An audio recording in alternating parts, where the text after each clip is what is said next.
এমন একটি সত্যি ঘটনা পুনর্জন্ম সম্পর্কে যারা পুনর্জন্মে বিশ্বাস করেন না, আমার এই ভিডিওটি শেষ পর্যন্ত দেখার পরে তারা অবশ্যই পুনর্জন্মে বিশ্বাস করবেন, তাদের ধারণা সম্পূর্ণ পাল্টে যাবে।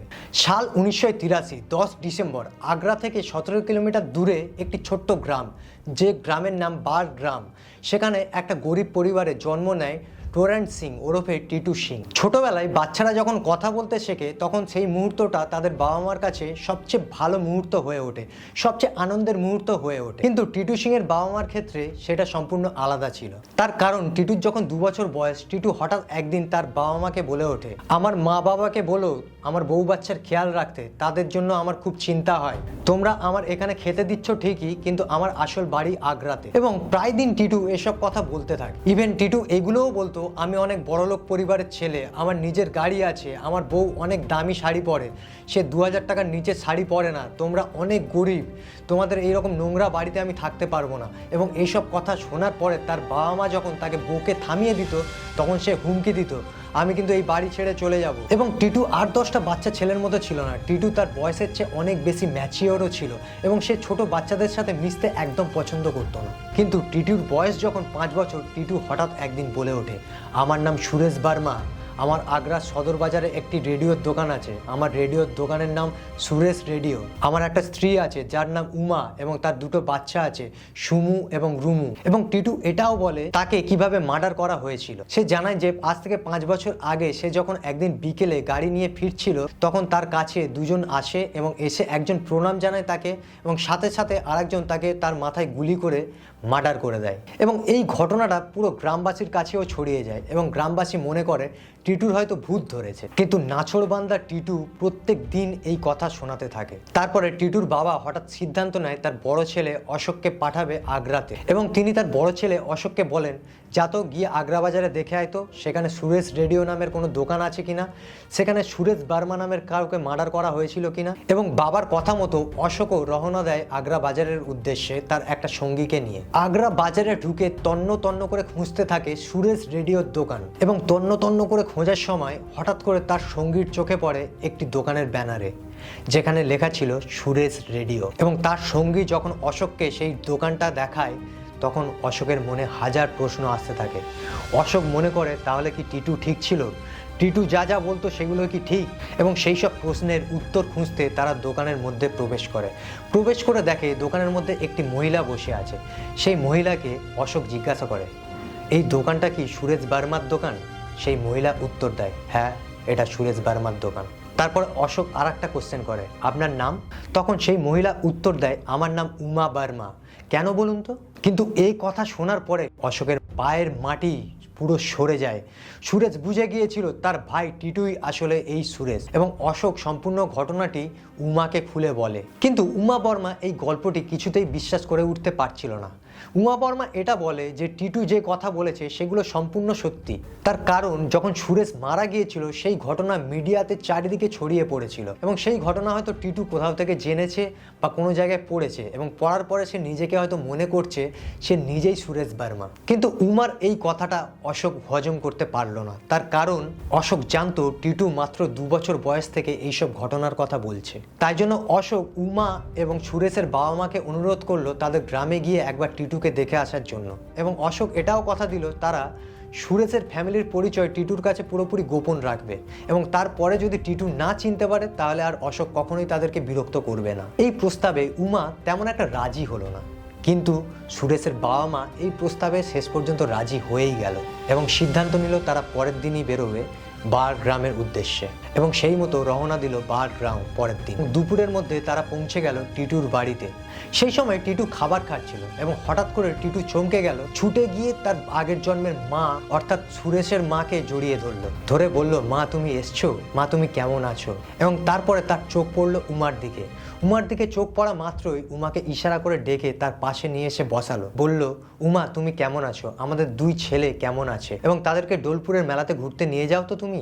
এই কথা শুনে উমা একটু চমকে গেল এবং তারপরে উমা একটু পরীক্ষা করার জন্য টিটুকে জিজ্ঞাসা করলো, তুমি মরে যাওয়ার আগে আমাকে নিয়ে কোথায় ঘুরতে গিয়েছিলে? টিটু উত্তর দিল, আমরা দোলপুরের মেলাতে গিয়েছিলাম, আমরা গাড়ির সামনে ডিকিতে বসে জিলিপি খাচ্ছিলাম। এই কথা শুনে উমার পায়ের মাটি সরে গেল, কারণ উমা বুঝে গিয়েছিল এটাই হয়তো সেই সুরেশ। কারণ যে কথা সুরেশ আর উমা ছাড়া কেউ জানতো না, সেটা কিভাবে জানলো টিটু। টিটুর সাথে সুরেশের ফ্যামিলি দেখা করার পরে বাড়ি ফেরার সময় টিটুর চোখ পড়ে বাইরে দাঁড়িয়ে থাকা একটা গাড়ির দিকে, যে গাড়িটি ছিল একটি মারুতি গাড়ি। তখন টিটু হঠাৎ জিজ্ঞাসা করে, আমার ফেয়াত কার্ডটি কোথায়? তখন তারা উত্তর দেয়, তার মৃত্যুর পরে তারা সেই গাড়িটি বিক্রি করে দিয়েছে। এবং তারপরে টিটু গাড়ির মধ্যে গিয়ে বসে গাড়ির মিউজিক সিস্টেম চালু করে এবং সুরেশের ভাইয়ের সাহায্য নিয়ে গাড়িটা কিছু দূর পর্যন্ত চালিয়েও নিয়ে যায়। কিন্তু আশ্চর্যের ব্যাপার এটাই ছিল যে টিটু আগে কখনো গাড়িতে বসেনি, তারপরেও টিটু এগুলো কিভাবে পারছিল। তারপরে টিটু এটাও ভাবে যে টিটু তাদের সাথে আগ্রাতে ফিরে যাচ্ছে,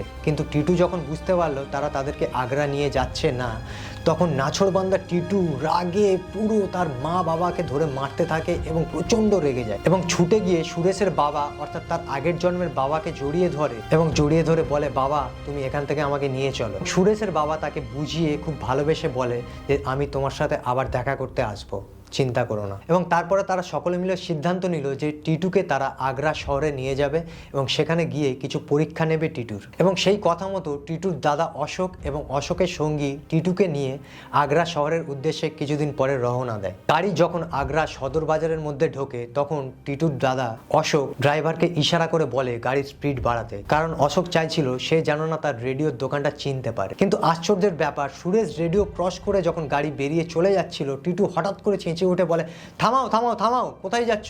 গাড়ি ঘোরাও, তোমরা তো আগের গলিতে আমার দোকান ফেলে এসছো। এটা শুনে অশোক অবাক হয়ে যায়, কারণ অশোক বুঝতে পেরেছিল এটা তখনই সম্ভব যদি কেউ কখনো সেই রাস্তায় বারবার যাতায়াত করে। কিন্তু টিটু এই প্রথমবার ওই শহরে এসেছিল এবং তারপরে টিটু নিয়ে যায় তার নিজের দোকানে। এরপরে ছিল পরীক্ষা নম্বর 2 এবং তারপরে টিটু সেই দোকানে নিয়ে যায় এবং দোকানে নিয়ে গিয়ে টিটু দোকানের মধ্যে প্রবেশ করে। যদিও এই 5 বছরে দোকানে অনেক কিছু চেঞ্জ করে দেওয়া হয়েছে এবং দোকানের মধ্যে ঢুকে টিটু বলতে থাকলো, উমা তুমি এইটা কেন চেঞ্জ করে দিয়েছো? উমা এইটা কেন এইভাবে রেখেছো? সব কিছু হুবাহু বলতে থাকলো, যেগুলো যেখানে রাখা ছিল না আগে এবং যেগুলো চেঞ্জ করে দেওয়া হয়েছে। এগুলো দেখে উমা চমকে গেল। উমা বুঝে গিয়েছিল টিটুই হলো তার স্বামী সুরেশ, অর্থাৎ সুরেশ বার্মা। কারণ দোকানের মধ্যে যখন টিটু প্রবেশ করেছিল তার আবভাব পুরো সুরেশ বার্মার মতোই ছিল। সুরেশ বার্মার অঙ্গি ভঙ্গি স্টাইল যেমন ছিল দোকানের মধ্যে, সেইভাবেই বসেছিল টিটুও।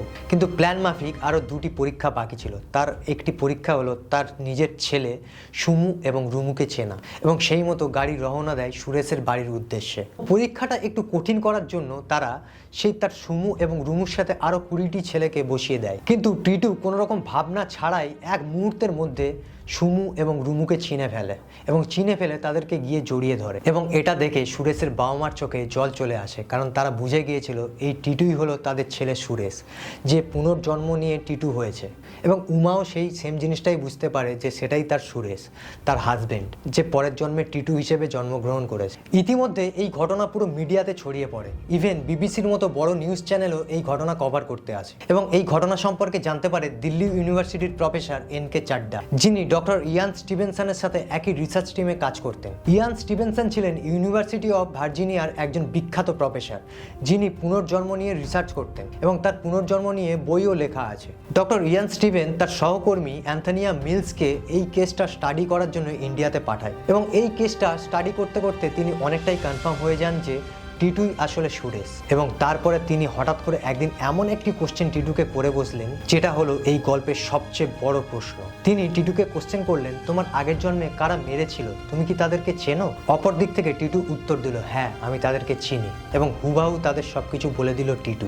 সেই মতো পুলিশ ইনভেস্টিগেশন শুরু করলো এবং ইনভেস্টিগেশনে তার খুনিদেরকে যখন নিয়ে এসে পুলিশ চাপ দিল, গড় করে সব সত্যি ঘটনা তারা বের করে দিল। তারা স্বীকার করে নিল তারা সুরেশকে খুন করেছে। কিন্তু আদালত তো প্রমাণ চায়, আদালতের কাছে প্রমাণটাই সবচেয়ে বড় কথা। এবং সেটা প্রমাণ করার জন্য আদালত সুরেশের পোস্টমর্টম রিপোর্ট বের করতে বলল। সুরেশের পোস্টমর্টম রিপোর্ট পেশ করা হলো কোর্টের সামনে। অপরদিকে টিটুকেও নাড়া করানো হলো এবং নাড়া করিয়ে দেখা গেল সুরেশের পোস্টমর্টম রিপোর্টে এক্স্যাক্ট যে জায়গায় যে 2টি গুলির দাগ আছে, টিটুরও সেই জায়গায় 2টি গুলির দাগ আছে। এবং টিটুর মা কোর্টে সাক্ষী দিল যে এটা টিটুর জন্মগত দাগ।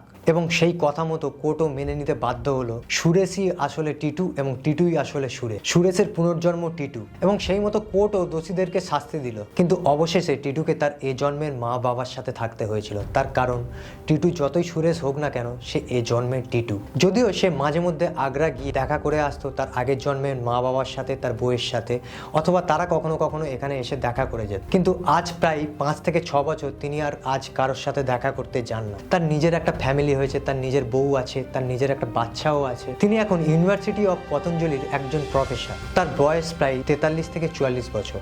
এবারে বলুন আপনারাই এই ঘটনা শোনার পরে আপনারা কি পুনর্জন্মে বিশ্বাস করবেন নাকি করবেন না? আর যদি এই ভিডিওটি আপনাদের ভালো লেগে থাকে তাহলে অবশ্যই একটি লাইক করে দেবেন, এবং যদি আপনাদের এইরকম আরও ইন্টারেস্টিং ভিডিও শোনার ইচ্ছা হয় তাহলে অবশ্যই এই চ্যানেলকে সাবস্ক্রাইব করে দেবেন।